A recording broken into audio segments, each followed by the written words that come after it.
Olá, meu nome é Igor Santos, médico radiologista da FIDE, e vamos falar sobre como laudar hemorragias intracranianas.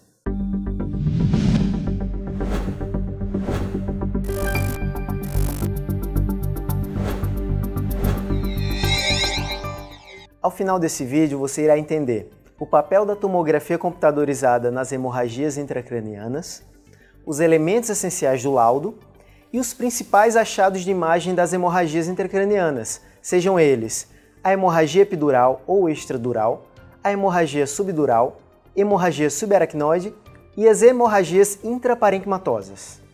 A tomografia possui três funções imprescindíveis nas hemorragias intracranianas: o diagnóstico, o prognóstico e o esclarecimento da etiologia. Esses fatores irão determinar o tratamento do paciente.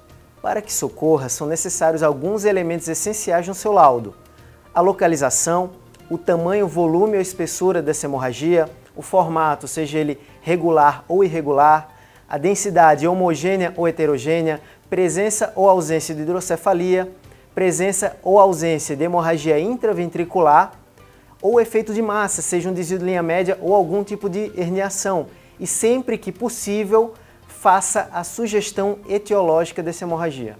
O primeiro caso se trata de hemorragia epidural ou extradural, que pode ser descrito como hematoma epidural frontoparietal esquerdo, hiperdenso, homogêneo, com espessura máxima de 3 cm, que determina efeito compressivo sobre os sulcos e giros adjacentes, ventrículo lateral ipsilateral, bem como desvio de linha média contralateral de 1 cm.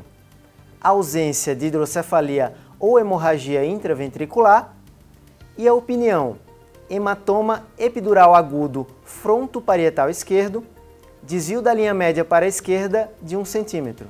O próximo caso corresponde à hemorragia subdural aguda, que pode ser descrita como hematoma subdural parietal esquerdo, hiperdenso, homogêneo, com espessura máxima de 1 cm, que determina efeito compressivo sobre os sulcos e giros adjacentes e corno posterior do ventrículo lateral ipsilateral. Ausência de hidrocefalia, hemorragia intraventricular ou desvio de linha média.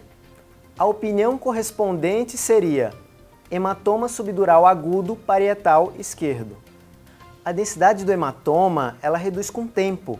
Nesse caso, nós observamos um hematoma subdural frontoparieto temporal direito, hipodenso, homogêneo, com espessura máxima de 2 cm, que determina efeito compressivo sobre os sulcos e giros adjacentes, ventrículo lateral ipsilateral, bem como desvio de linha média contralateral de 1 cm.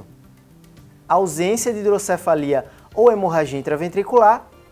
E a opinião do caso seria hematoma subdural crônico, frontoparieto temporal direito e desvio de linha média para a direita de 1 cm. A descrição desse caso é de um hematoma subdural frontoparietal bilateral, sendo iso a hiperdenso à direita, com espessura máxima de 2 cm, e heterogêneo à esquerda, com focos hiperdensos de hipermeio, com espessura máxima de 2,5 cm. Ambos determinam efeito compressivo sobre os sulcos e giros adjacentes e ventrículos laterais, sendo mais evidente à esquerda, com desvio de linha média para a direita de 0,8 cm. Ausência de hidrocefalia ou hemorragia intraventricular.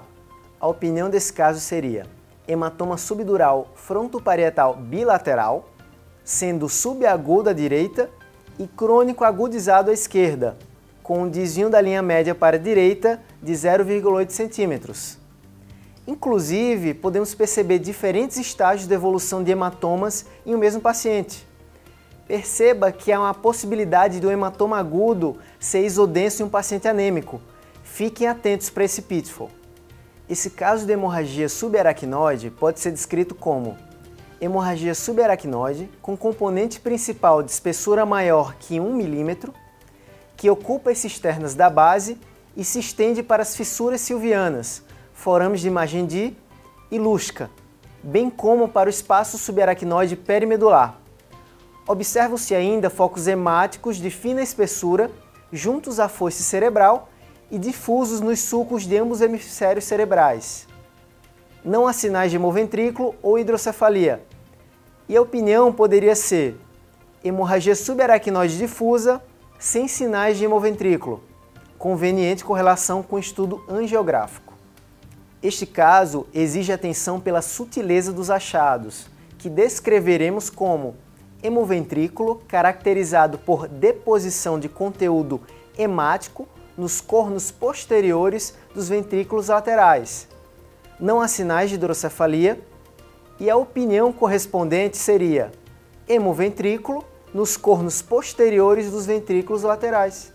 Esses achados, eles podem ser mais evidentes como nesse caso, que pode ser descrito como volumoso hemoventrículo, ocupando e determinando dilatação de todo o sistema ventricular, com extensão para os forames de Luschka e Magendie. Não há sinais de transudação licórica e a opinião correspondente seria um volumoso hemoventrículo, determinando dilatação de todo o sistema ventricular, sem sinais de transudação licórica. A hemorragia intraparenquimatosa traumática pode ser descrita como contusão hemorrágica frontal direita, heterogênea, medindo 4 por 3 por 2 centímetros, com volume de 12 ml, com tênue halo de edema adjacente, que determina efeito compressivo sobre os sulcos e giros adjacentes, bem como sobre o ventrículo lateral ipsilateral, com desvio contralateral da linha média de 0,5 centímetros. Ausência de hidrocefalia ou hemorragia intraventricular e a opinião do caso seria contusão hemorrágica frontal direita. Há casos onde a etiologia pode ser sugerida, como podemos ver nessa descrição.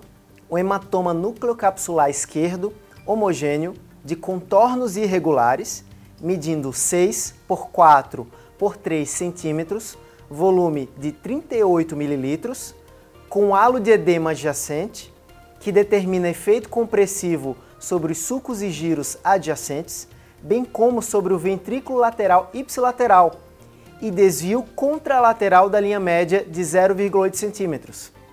Ausência de hidrocefalia ou hemorragia intraventricular. A opinião correspondente seria de um hematoma nucleocapsular esquerdo, de contornos irregulares, considerar a possibilidade de etiologia hipertensiva e percebam que os contornos irregulares podem sugerir uma rápida expansão do hematoma com impacto prognóstico. Os tratamentos das hemorragias intracranianas são diversos e têm direta correlação com os achados descritos por nós radiologistas. Sejam eles o tratamento clínico, a drenagem do hematoma, a ventriculostomia, a derivação ventricular externa ou mesmo o tratamento da causa base.